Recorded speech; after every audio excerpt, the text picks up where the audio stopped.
The topics and opinions expressed in the following show are solely those of the hosts and their guests and not those of W4CY Radio, its employees, or affiliates. We make no recommendations or endorsements for radio show programs, services, or products mentioned on air or on our web. No liability, explicit or implied, shall be extended to W4CY Radio or its employees or affiliates. Any questions or comments should be directed to those show hosts. Thank you for choosing W4CY Radio.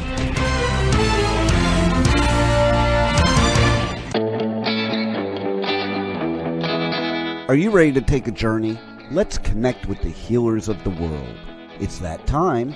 It's time for the Language of Healing on W4CY Radio and Talk4 TV. Now here's your host, Emotional Wisdom Training Specialist Nicole Fortin.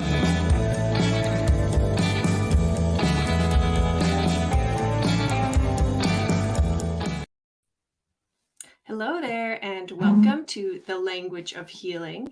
I'm your host, Nicole Fortin, and this is the show that stands for recognizing that where there is flow, there is no pain.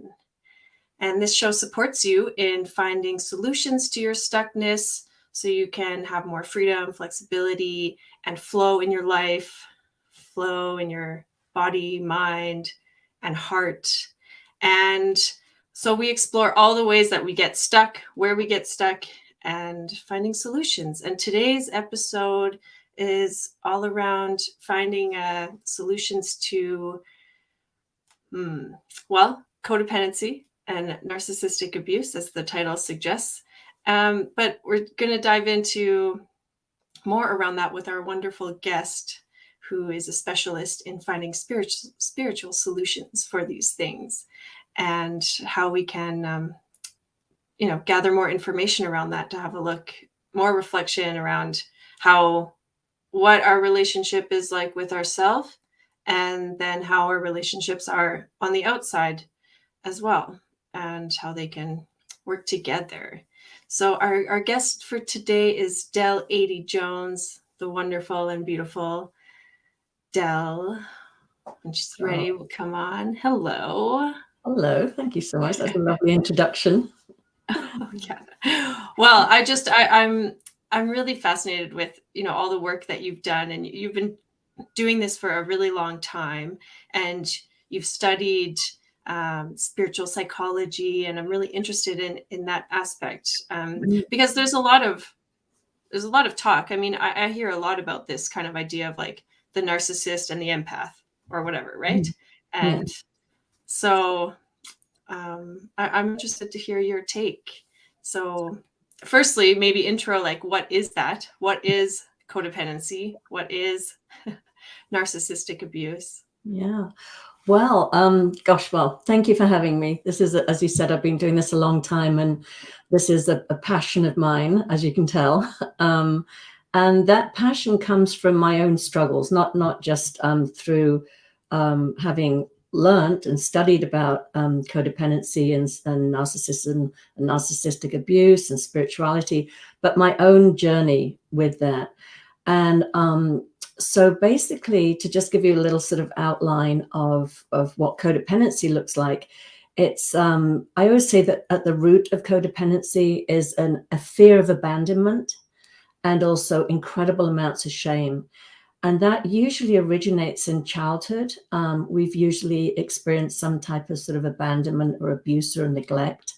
And we've learned from a very early age some coping mechanisms for survival.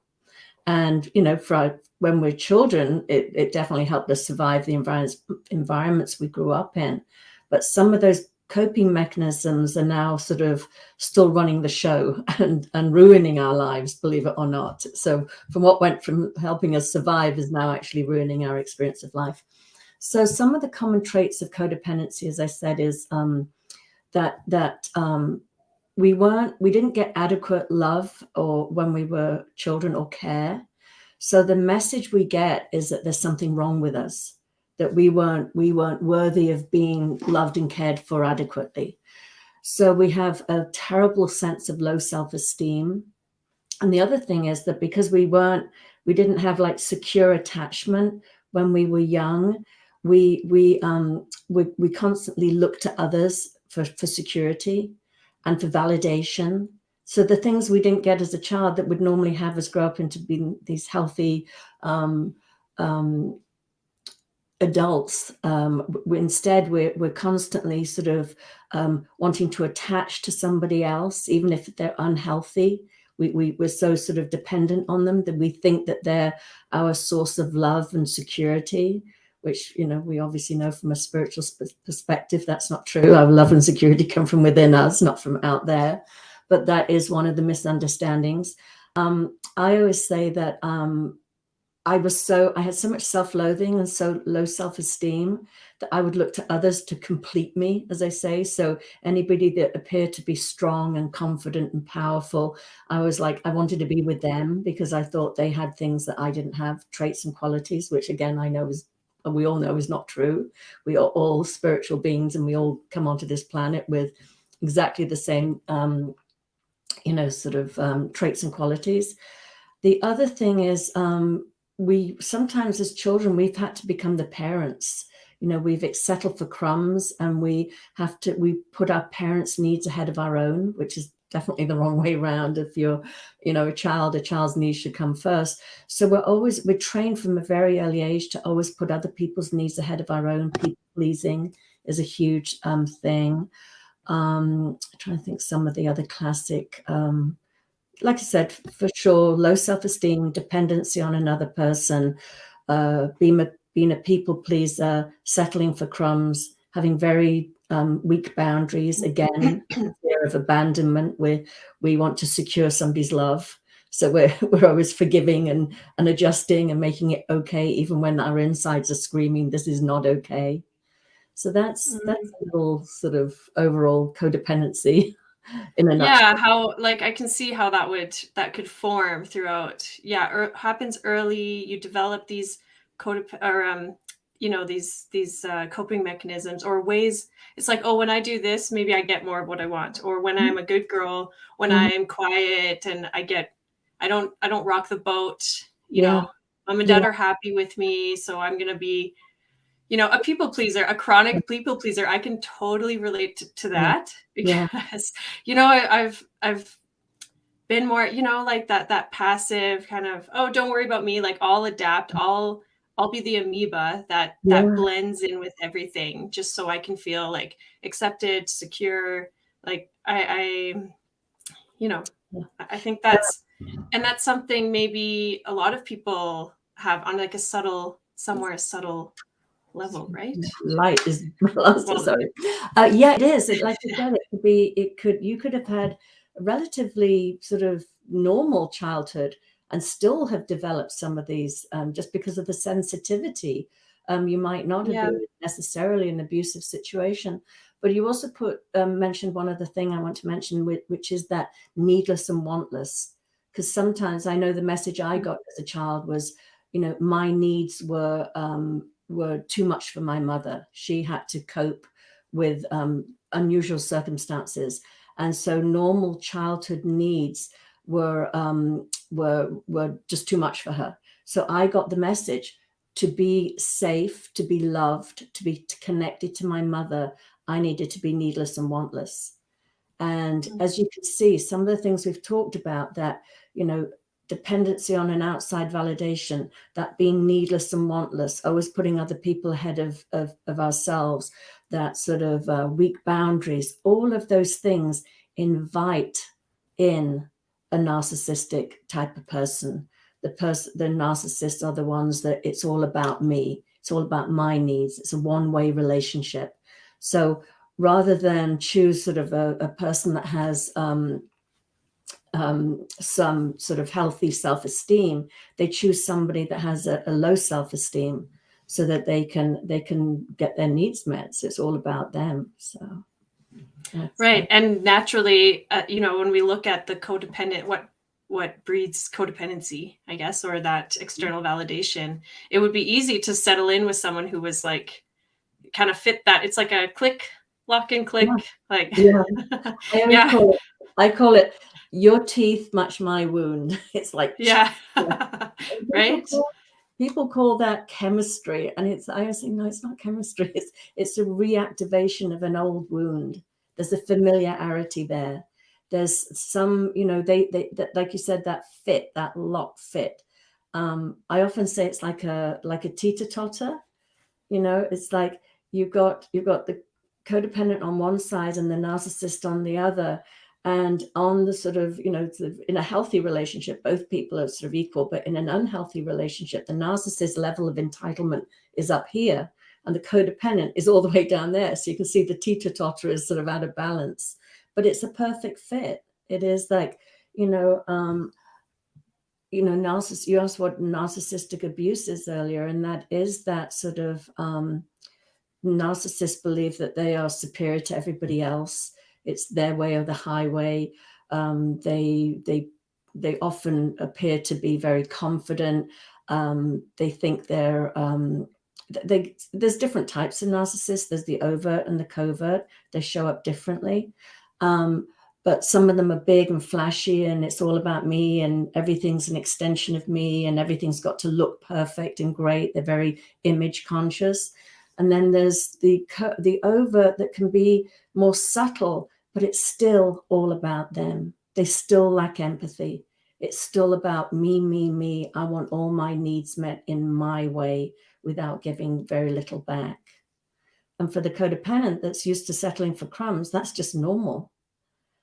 And then the other thing is, if there's volatility in the relationship, again, it's the same thing. It's they grew up in maybe in a dysfunctional environment where there was a lot of drama and chaos. So they're used to that in their relationships too. They just think that's normal. Right. It's like, this is just how it goes. This is what it's like. It's not. So even recognizing, I think that's a big step of recognizing that you might be in this dynamic in a relationship, And then we had a couple of great questions pop up from Rachel. Something,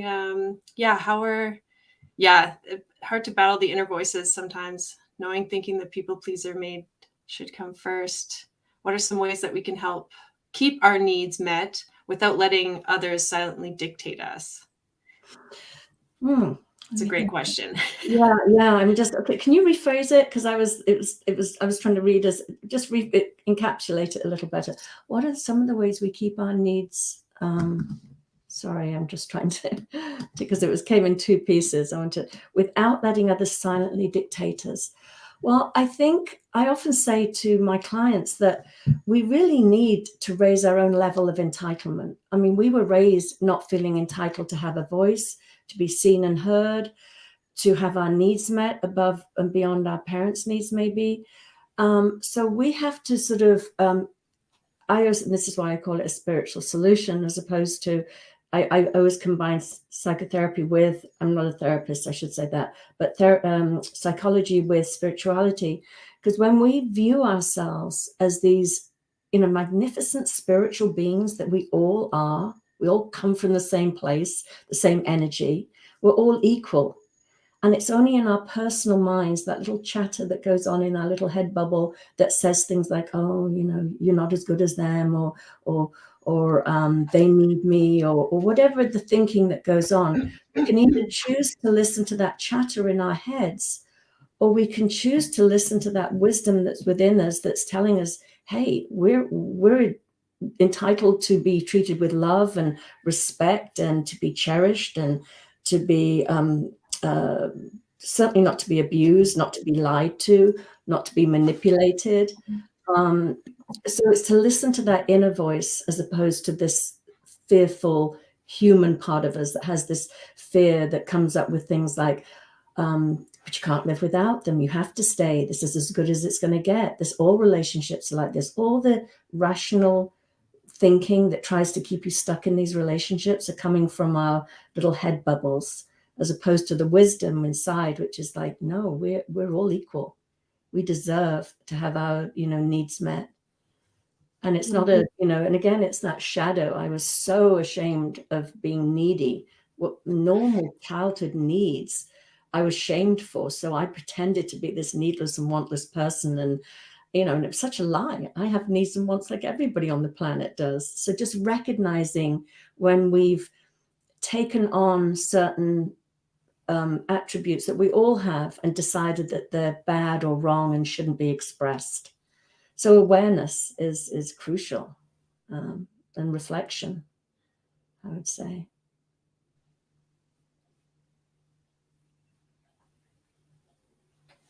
Right, because somewhere along the lines, if we have this core belief that something is wrong with us, or that it's my fault, or it's because of me that this happened, like, then you're not really have that the boundary, the container. You might not even realize, like, oh, actually I am equal, and like how to raise that sense of entitlement. And there's also the idea of like, don't be entitled, like, kind of keep it small, stay small. And I mean, I know here in well, Canada, and I'm sure that, the US and Australia, this tall poppy syndrome of like, don't be too bright, don't be too big, like, don't say, because like your needs are too much. I'm too much. I'm not enough. Yeah, exactly. So all of that's like all the inner voices. Yeah, it is. It's that coming out to really sabotage us. Like you said at the start, they get in the way, and they harm our present moment. Yeah. Well, like I said, they worked when we were little, not sort of pushing our parents away. I don't know if we have a little lag, Del. Oh, okay. A little breakup. But can you hear me? It might be. I'm hardwired in, so I don't know what's going. Can you hear me? Shall I carry on? I can hear you. Yeah. Yeah, just a little bit glitchy. Maybe we're catching each other's. Oh, okay. Yes. Carry on. Thank you. Okay, I'll carry on. So, yes, exactly what you were saying. That oh no, my mind is blanked. Let me think for a second where we were going. Oh yeah, about those coping mechanisms. Yeah, obviously keeping our parents happy when we were children was really important, because they could abandon us, and children, if we're abandoned as children, we're going to die. As an adult, we cannot be abandoned. People might leave us, but we have everything within us to survive. We're not dependent on another person. So, like, again, so what worked when we were children, doesn't work when we're an adult, because we teach people how to treat us. And if we're being treated badly, or being lied to, or deceived, or bullied, or dominated, or abused within a relationship, and we keep forgiving and saying that's okay and minimizing it, all we've done is say, you can do that again. We just teach people that our boundary is we're not going to hold it. So that's a very that's one of the areas, like I say, where something worked when we were children, but not anymore. So I've actually been working on this, well, this idea was shared with me around, how our life and our business are like comparable to gardens or agriculture, right? And that sometimes we have to compost things to, like, the composting. So all the old stuff, all the old beliefs, core things that we've had, like, from the past, like, they can still be used to fertilize our soil today. And so I've, created a composting list, and it's like, I can, when things are coming up, I'm like, oh, I see how that served me at one point in time. And, that was a good little structure. And now adult me, and I am confronted with my inner child as I'm doing this exercise. It's been very interesting, to see how, oh, I've been hanging on to that one for a long time, and, so I think that reflection piece is also pretty useful. I don't know if that's maybe a practice or an exercise. What sort of practice or exercises would you give, maybe our listeners and people tuning in to my little maybe reflect on some of those inner voices that hold us back? Well, I always use my little snow globe here to illustrate what's going on. And I don't know if you can see it, but my little snow globe has this Buddha in the center. And that reminds me of who I really am. And when I come from that place, that's why I say that's when I am when I know I have everything within me. We are all born with innate wisdom and resilience, and in the guidance system, our wisdom will always have our back if we listen to that, not to the scared chatter. So what I always say is, remember who we are at our essence, and this is what it looks like when we get lost in our thinking. Now, our thinking is just energy moving through us.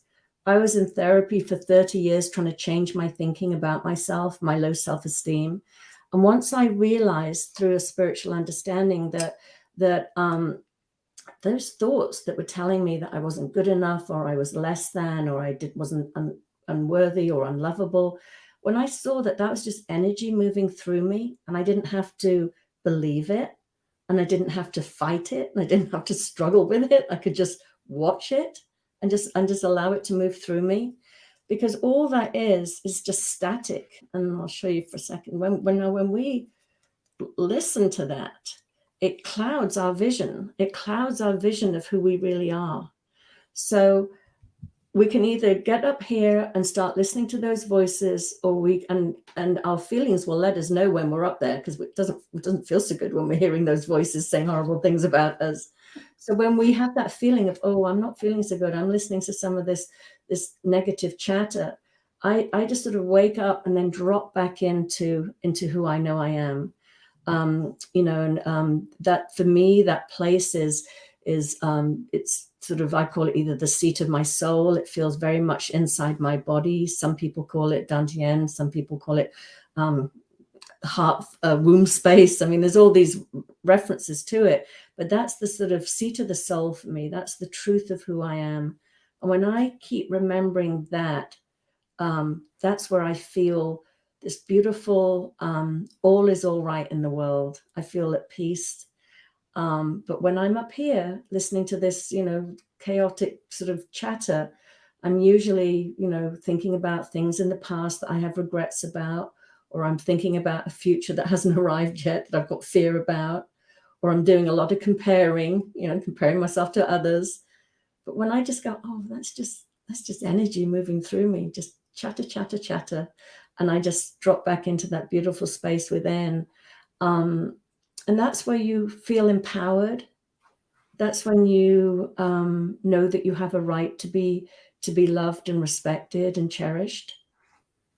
Because that part of us will minimize, try and go into denial. It does its old coping mechanism things is happening from up here, not from the truth of who we are.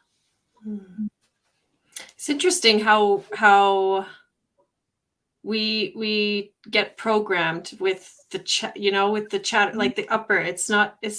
We're not really taught to connect, like, I don't know, really be that big, like in that innate wisdom.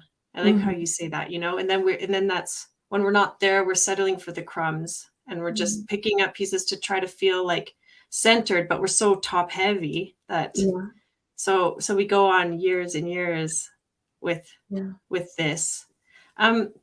So those are some great, I love the snow globe analogy. I think it's very clear because, even I can see the figure, like the statue, the Buddha, and then when the snow globes, it's like very cloudy. Yeah. I love it. It's great. And what it's also pointing to is that the Buddha's never gone.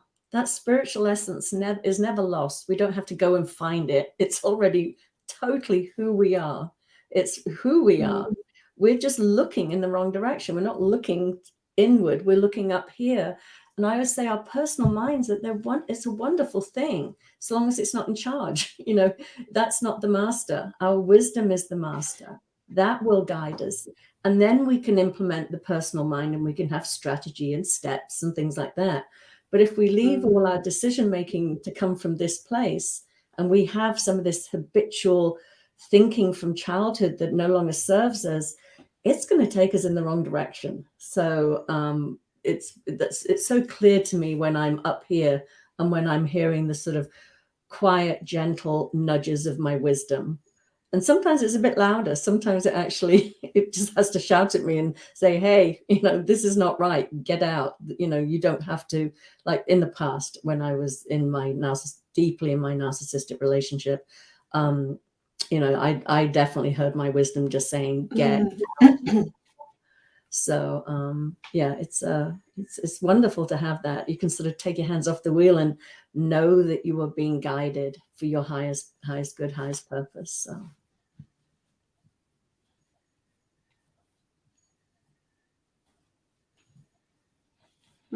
Yeah, because we get stuck in the how. How is this going to happen? When is this going to happen? What do I need to do? Instead of being in that innate knowing. I really think our compass, like the true compass, is like, that lower space, the heart space, and the mind space, but they need to be working together. Like you say, not driving the mind, driving the ship.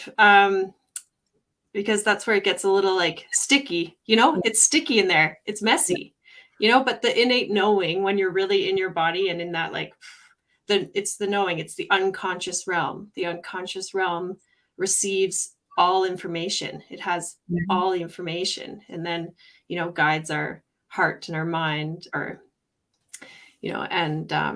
and our bodies, the actions that we're doing. We're just like, it's so ingrained. It's a pattern. It's a triggered response.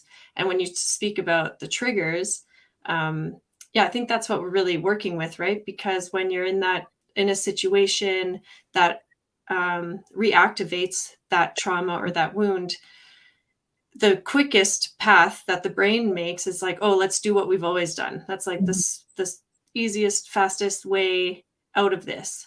So, but you bring a new solution, another way out of this. And so part of that is really connecting in with the innate wisdom. Yeah, without a doubt. And the other thing, and raising the sense of entitlement. So now the teeter-totter is even. Yeah. And then, well, wouldn't it be, that would change everything, right? So, yeah. So how might someone who's really stuck in that dynamic be able to start piecing it apart, or giving it space, allowing some of that wisdom to really sink in when we're really in the mind and worried, anxious? Well, like fearful. I think it's just to really remember that, from the spiritual tradition I teach from, I say that we're 99% spiritual, and that human part of us is that tiny expression. It's that 1% we show up in this physical world of form. And what happens is, when we think that 1% is all we are, that's where all the insecurity comes from our humanness, that sort of normal human frailty of thinking, oh my God, I need this other person, I can't let them go. Or if they've experienced love bombing, often with a narcissist, they love bomb you in the beginning. And, as a codependent that has low self-esteem, having somebody worship you and put you on a pedestal is so seductive. And so, sort of, you love that. And then, but what happens is, the narcissist will, what we call, do the intermittent reinforcement, which is they put you on the pedestal, then pull you off the pedestal, and on the pedestal, off the pedestal. And that sort of whiplash has a very addictive quality to it. So people are literally addicted to these relationships. And when they're coming from, as I say, that 1% of their humanness, they're going to start saying, but I love the way he treated me in the beginning. And if I just stay here long enough, I'm going to get back there and it's going to be good. And it comes up with all this rationalizing and minimizing, and all the walking on eggshells, not being able to be fully yourself and just express yourself and your needs and wants, just always having to sort of, work around somebody else's emotional outbursts and things like that. When we're dealing with it from that 1%, the human place, we're going to put up with really dysfunctional environments because we believe we need to, or we have to. But when we remember who we are, like I say, the vastness and who we are at our essence, we know that we don't have to put up with those dysfunctional relationships. We know that we're going to be okay on our own. We know we can survive. And the other thing a lot of codependents do is they stay with people that they think are damaged or need them. They can't leave them.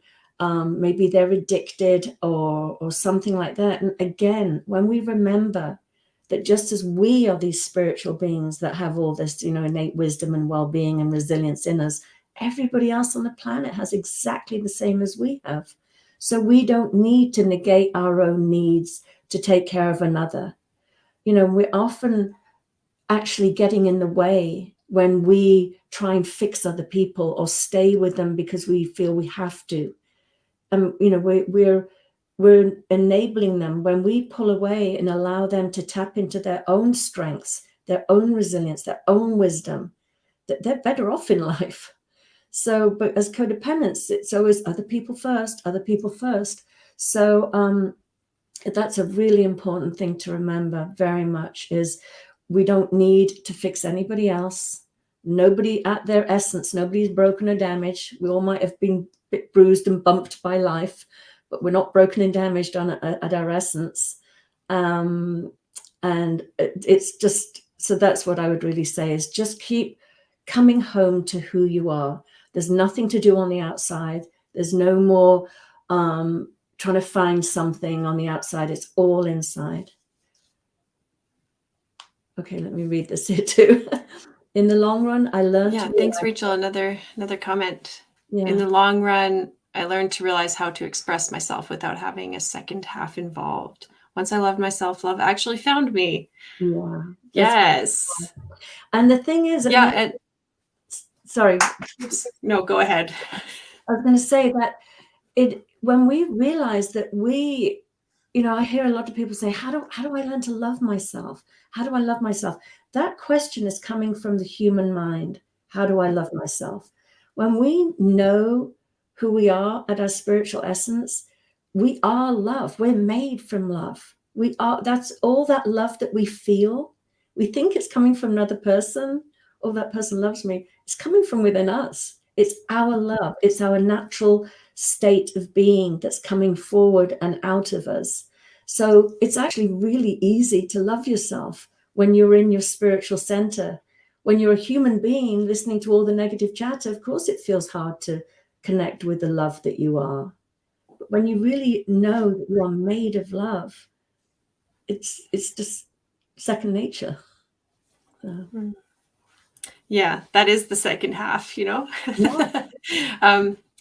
And I like, again, with like kind of the snow globe analogy too, and practicing being the observer of all of these things floating around. And well, I practice Chinese medicine, and there's a very big spiritual component of that, and every organ in our body has a spirit and a different, but they relate the five spirits to a mountain, climbing the mountain, and sometimes you're high up in the mountain in the clouds, and the clouds take over and you can't see. Yeah. And it's like, what do you do in that moment? We might want to freak out, react, and which consumes energy. It doesn't help us be centered and home. We're like very in the worry, but there's that settling of the clouds. Like if you just sit and wait. Yeah. And just be with your essence, those clouds do part, and then the clarity comes. So even if it's not clear right now, it's like there's still value in being home, like being home in your essence. Because if we are stardust, like 99% space, spirit, and 1% matter, that actually blows my mind on a regular basis, because like I can feel my bones, I can feel my skin, and I can feel my heart, and it's like, wow, there's actually 99% more of that. Yeah. And how can I use that to my advantage to, create more of what I want in my life? And I think as a codependent, you want support, you want security, you want connection. And I think there's value also in observing, perhaps when you were a child, now as an adult, looking back, you can see that, maybe the people around you that raised you were also going through their own things. And so it's like, even that practice of love and forgiveness, not to use that cliche, but a true, understanding or connection, that not that it's forgiving actions, but you can detach a little bit from it. And I think that space maybe supports us too in those boundaries and that self-esteem. Mm-hmm. That's so true. And it's such an important point. And, that's why I love the work that I do, because I really see that there's a lot of other work with codependency, narcissistic abuse out there that I read sort of some forums, and there's still a lot of anger and hurt. And I'm not saying that people don't have a right to feel those emotions at all. It's healthy to have those emotions, but when we live in them, we might as well stay in an abusive relationship. The pain and the suffering from reliving it can hold you back. And for me, again, like I said, we all live in these thought created little bubbles. Each one of us lives in a separate reality. We think there's a world that we're all looking at, exactly the same world out there, but we're not. We're all experiencing the world out there via our thinking, and we're feeling our thinking in the moment. And so for me, having been abused as a child and having been in narcissistic relationships that were abusive, I have zero anger towards those people. I completely see that they were just living in this thought created little bubble where their thinking was telling them to act a certain way, maybe out of survival, maybe out of fear that if they didn't lie, dominate and control, that they wouldn't survive. I don't know what their thinking was, but I'm not going to waste my life trying to get inside their head. Yeah. I want to move on. So I have compassion. Yeah. I don't try and fix them. I don't try and do anything. I just see, okay, you were just doing your thing. Looks insane from my little thought created bubble, but you do you. Yeah. Exactly. You do you, and I'm going to get on with me. And it's hang on, I have another question here. Yes, absolutely. Do you want to read it? Oh, sure. Yeah, those experiences can definitely make us stronger, but we have to try to learn from our experiences, not let them hold us back or control our emotions. Yeah, exactly. It's like even realizing that is empowering in itself. That creates more of a container and a boundary for you. Yeah. Absolutely. I have zero regret for anything I've been through. It has all made me who I am today. I don't think we can be selective and go back in history and say, oh, I wish that had happened and that didn't happen. We are the sum of everything we've experienced. And I know that I love what I do. I love the work that I do. I love being able to help people. And more importantly, I have people that come to me and they're like, I'll never love again. I will never open my heart up again. It's too painful. Or they'll say to me, how could you, after what you went through, open your heart again? And, my answer to that is, now that I know who I am at my essence, now I know how strong I am, how resilient I am, how safe I am in the world when I'm listening to my wisdom, not my little chatter. My heart is more open than it was ever open. Because, I have been through hell and back and I survived it. So that's given me strength and courage to keep having an open heart. And the other thing is now I can recognize a narcissist a mile off. Before I was too vulnerable to the seduction because I was coming from my human part, my vulnerable part, as opposed to from the essence of who I am and the strength. Thank you, Rachel. That's very sweet. Thank you. Yeah, so much insight and guidance. Yes. Del, how can people find you and how can we learn more about you? You can find me on my website, Adey-Jones.com. And I'm all over Facebook too. And I also have a YouTube channel where I have lots of videos on videos where I talk about codependency and narcissistic abuse, and also over 100 and I don't know how many, 120 videos where I talk about the spiritual understanding that I teach from, and I interview teachers from all over the world that teach the same understanding. And contact me. On my website, you can get a free PDF copy of I wrote my life story, a brief version of it. I'm writing the whole one somewhere else, but you can. I was in a chapter in a book called 25 Tools for Goddesses, where I share my story and I share the tools of the 3 principles which I teach from. And so, yeah, there's lots out there. So please let me hear from you. And I offer complimentary discovery calls as well if somebody's interested in meeting and talking. Yes, wonderful.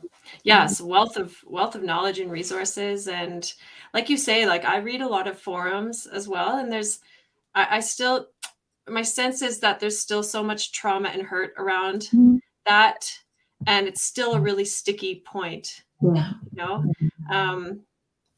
And I don't know if it's just me or these terms are really becoming more popular. Like they're a little bit buzzy, you know? So it's like, do people truly understand what the meaning of that is, or what that really looks like? And even if you're not in an abusive relationship, you know, because I've definitely been in relationships where I didn't realize that dynamic happening until you really step away, pull it apart. And it's like, actually that wasn't healthy. So it could just be like an unhealthy or toxic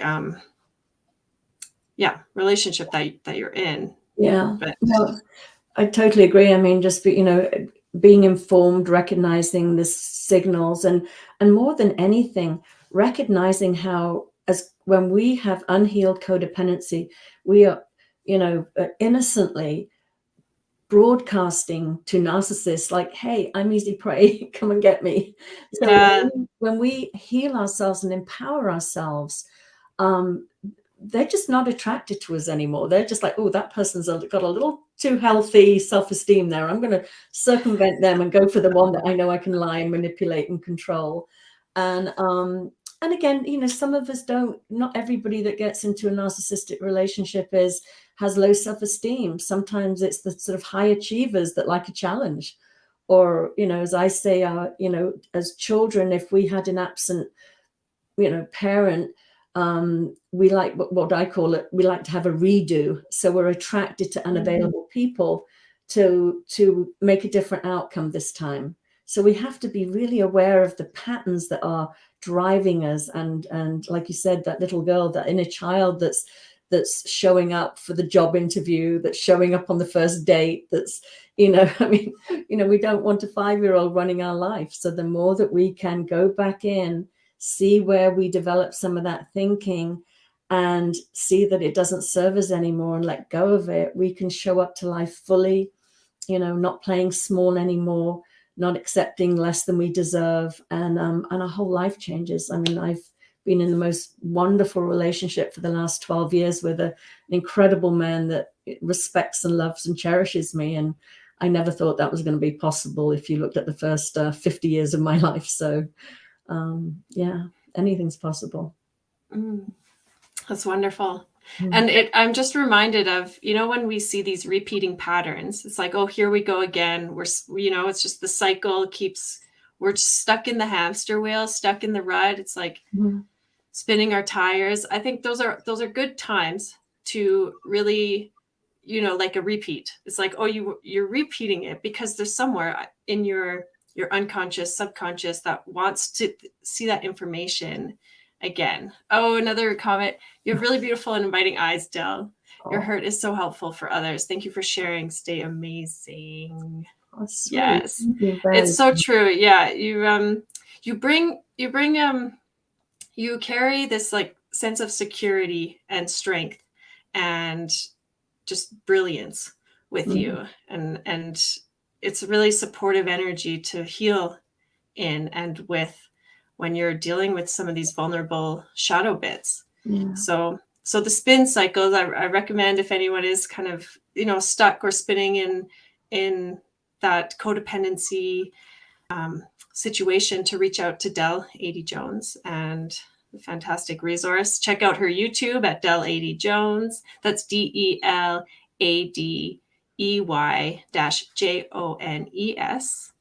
Facebook and YouTube. And yes, gather the information, see, and maybe, like write down some things where you're noticing those thoughts, those inner voices coming to, take over control. Who is that? Is that the child? Is that the adult? Is that the reactive version of you or the responsive version of you?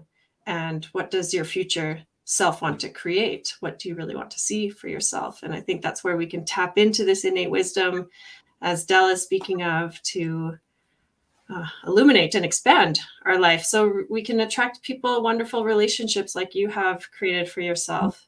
I love that. It's a happy story. Yeah, no, thank you. It is a happy story. And I definitely